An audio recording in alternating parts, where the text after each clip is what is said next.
Mutual fund जो कि एक सेफ रिटर्न आपको प्रोवाइड करता है, बिना कोई एक्सपीरियंस और एनालिसिस किए बिना आपको 15% एवरेज रिटर्न देता है। आज हम जानेंगे म्यूचुअल फंड कितने टाइप्स का होता है, आपके इन्वेस्टमेंट किए हुए पैसे फंड मैनेजर आगे कहां पर इन्वेस्ट करता है, जहां से आपको सेफ एंड गुड रिटर्न आता है। स्टॉक मार्केट के अलावा फंड मैनेजर कौन से सेक्टर्स चूज करता है। स्वागत है आप सबका हमारे चैनल एसएस फाइनेंशियल ट्रेड पर। उम्मीद है आप सब अच्छे होंगे। यह वीडियो पिछले वीडियो का पार्ट 2 है। पिछली वीडियो में हमने what is mutual fund, mutual funds maximum and minimum return, what is SIP, is mutual fund better than gold, FD, real estate, यह सब डिस्कस किया था। मैं सजेस्ट करूंगा जिसने पिछली वीडियो नहीं देखी, ये वीडियो देखने से पहले आप वो वीडियो जरूर देखें, जिससे बेसिक क्लियर हो जाएगा। किसी भी म्यूचुअल फंड में पैसा लगाने से पहले आपको यह क्लियर होना चाहिए कि आपका पैसा आगे कहां इन्वेस्ट किया जा रहा है। म्यूचुअल फंड्स मेनली 4 टाइप्स के होते हैं, लेकिन इससे पहले हम म्यूचुअल फंड का स्ट्रक्चर समझने की कोशिश करते हैं। यह स्ट्रक्चर 3 टाइप्स का हो सकता है: open ended funds, close ended funds, interval funds. Open ended funds में इन्वेस्टिंग एंड रिडेम्पशन का कोई लिमिट नहीं होगा। इसमें आप कभी भी और कितनी भी यूनिट परचेज कर सकते हो। इसमें इन्वेस्टर्स अपने इन्वेस्ट किए पैसे किसी भी टाइम निकाल सकता है। उस टाइम जो भी नेट एसेट वैल्यू होगी, मतलब जितना इंटरेस्ट उस समय म्यूचुअल फंड दे रहा होगा, वो इन्वेस्टर को मिल जाएगा। ये उन इन्वेस्टर्स के लिए बहुत अच्छा है जो लिक्विडिटी चाहते हैं, मतलब वो कभी भी पैसे को निकाल सकते हैं। क्लोज एंडेड फंड्स, इसमें आपकी इन्वेस्टमेंट की अमाउंट, परचेजिंग टाइम, ये सब पहले ही डिसाइड होगा और redemption only on maturity date पर ही होगी, मतलब कि reversal of open ended funds इसको हम कह सकते हैं। Number 3, interval funds. ये ओपन एंड क्लोज फंड्स का मिक्सचर होता है। इसमें कुछ स्पेसिफिक पीरियड में ट्रांजैक्शंस को परमिट किया जाता है। इन्वेस्टर्स इस पीरियड के दौरान यूनिट्स को परचेज और रिडीम कर सकते हैं जब भी ट्रेडिंग विंडोज ओपन होती है। यह पीरियड मिनिमम 2 दिन का होता है। इंटरवल पीरियड मिनिमम 15 दिन का होता है। इस दौरान इन्वेस्टर बाय एंड सेल करता है only through the stock exchange platform. इसको हम ऐसे समझते हैं कि मोस्टली टाइम ये क्लोज ही रहता है। जैसे कि एक ट्रेन कुछ समय के लिए स्टेशन पर रुकती है, उस समय हम खरीदारी कर लेते हैं स्टेशन से और ट्रेन फिर चल जाती है। इस समय हम कुछ भी नहीं खरीद पाएंगे। ये कुछ ऐसा ही है। अब हम डिस्कस करते हैं टाइप्स ऑफ म्यूचुअल फंड्स। जिस सेक्टर में इनको इन्वेस्ट किया जाता है उस हिसाब से यह अपनी कैटेगरी के अंडर आते हैं। Number 1, equity fund. इसमें वो फंड आते हैं जो शेयर मार्केट में इन्वेस्ट किए जाते हैं और इनकी रिटर्न स्टॉक की परफॉर्मेंस के ऊपर डिपेंड करती है। ये हायर रिस्क हाई रिटर्न वाले फंड हैं। इक्विटी फंड को कैटेगराइज्ड किया गया है basis on their features.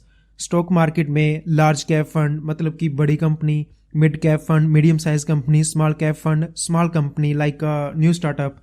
Fund manager किसी एक फंड में आपका पैसा इन्वेस्ट करेगा। लार्ज कैप फंड में रिटर्न कम होगी बट सेफ होगी। मिड कैप फंड में ये इक्वल होगा। स्मॉल कैप में हायर रिस्क और हायर रिटर्न होगा, क्योंकि नया बिजनेस या तो बहुत बड़ी ग्रोथ दिखा सकता है या फिर बिल्कुल जीरो भी हो सकता है। आगे आता है डाइवर्सिफाइड इक्विटी फंड। इसको हम मल्टी कैप फंड भी बोल सकते हैं। इसमें आपकी इन्वेस्टमेंट किसी अकेले एक सेक्टर की जगह डाइवर्सिफाइड करके लगाई जाएगी। कुछ हिस्सा लार्ज कैप, मीडियम कैप और कुछ हिस्सा स्मॉल कैप में इन्वेस्ट होगा। इसमें रिटर्न अच्छी मिलेगी, रिस्क भी कम ही होगा।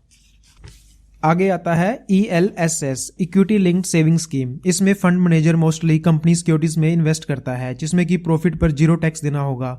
ये higher risky and higher return होती है, पर टैक्स में सेव हो जाता है, क्योंकि under qualify for tax deductions under section 80C of the income tax act ये आता है।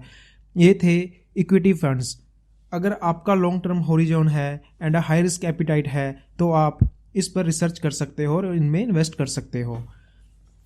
आगे आते हैं सेक्टर म्यूचुअल फंड्स। इसमें किसी स्पेसिफिक सेक्टर में इन्वेस्ट करते हैं, जैसे कि IT, agriculture, real estate etcetera. ये एक स्पेसिफिक सेक्टर के कारण रिस्की भी हो जाता है।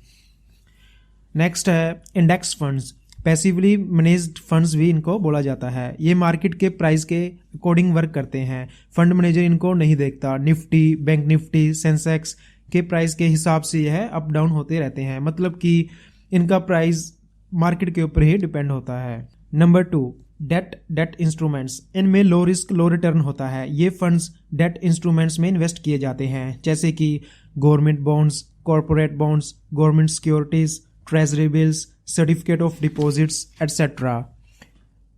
इसमें रिटर्न फिक्स होती है, क्योंकि आप गवर्नमेंट बॉन्ड्स में इन्वेस्ट करते हो। बॉन्ड्स मतलब जब बजट में सरकार को पैसे की जरूरत पड़ती है तो सरकार लोगों को बॉन्ड इशू करती है और उसके बदले लोगों से पैसा इकट्ठा करती है और fix return after fix time लोगों को देती है। बिल्कुल सेफ है बट लेस रिटर्न है इसमें। डेट फंड्स को कुछ और कैटेगरी में भी स्प्लिट किया जाता है, जैसे लिक्विड फंड्स जिसे 1-2 दिन में कैश में कन्वर्ट कर सकते हैं, guilt funds, overnight funds, credit risk funds etcetera. Number 3, hybrid funds. ये होते हैं बैलेंस्ड फंड्स। इनमें investment equity plus debt funds में की जाती है। इस तरह ये फंड भी सेफ कहलाते हैं। नंबर 4 पर आते हैं सोल्यूशन ओरिएंटेड फंड्स। ये स्पेसिफिक गोल के लिए होते हैं, जैसे चिल्ड्रन एजुकेशन और मैरिज और योर ओन रिटायरमेंट। ये लॉक इन पीरियड के साथ आते हैं, एटलीस्ट 5 ईयर्स, मतलब कि 5 साल बाद आपका पैसा आपको मिल जाएगा। उम्मीद है आपने यहाँ तक काफ़ी नॉलेज गेन की होगी। अगली वीडियोस में हम डिस्कस करेंगे कि डायरेक्ट और रेगुलर प्लान के द्वारा हम म्यूचुअल फंड में कैसे इन्वेस्ट कर सकते हैं, मतलब कि बैंक जाकर अपने एजेंट के थ्रू या अपने फ़ोन से ही ऑनलाइन। वीडियो को लाइक एंड शेयर जरूर कीजिए और चैनल को सब्सक्राइब भी कीजिए। धन्यवाद।